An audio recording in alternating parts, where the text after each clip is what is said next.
शेतकरी मित्रांनो, अलीकडच्या काळामध्ये फील्डवरती काम करत असताना काही गोष्टी बघायला मिळतात. त्यामध्ये आपण जर बघितलं, पहिला आपलं फिरतं पशुपालन व्यवसाय होता, आता तो आपण जाग्यावरती आणून बंदिस्त केलाय. त्यामुळं एक गोष्ट शेतकऱ्यांच्या बारीक असते पण ती लक्षात येत नाही, परंतु खूप महत्वाचा रोल निभावते. ती म्हणजे जनावरांची खूर कापणी.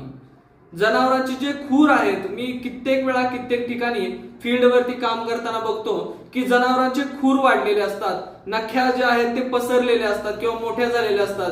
अशा काळामध्ये जनावराला चालता येत नाही, म्हणजे लेमनेस येतो जनावरांच्या चालण्यामध्ये, लंगडून चालण्यासारखं थोडंसं जनावर येतं आणि त्यामुळे जनावर स्ट्रेस मध्ये जाण्याचं सुद्धा ते मोठं कारण आहे. जनावरांच्या खुरांना दुखापती होतात आणि त्यामुळे इन्फेक्शन होतात.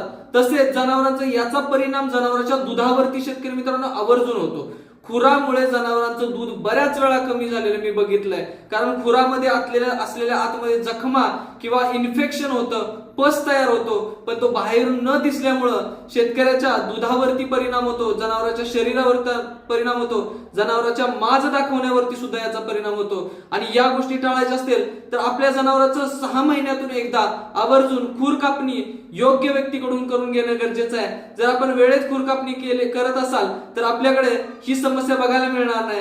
शेतकरी मित्रांनो, आवर्जून अशा बारकाईने बघितल्या जाणाऱ्या प्रत्येक गोष्टी जाणून घेण्यासाठी आता सबस्क्राईब करा.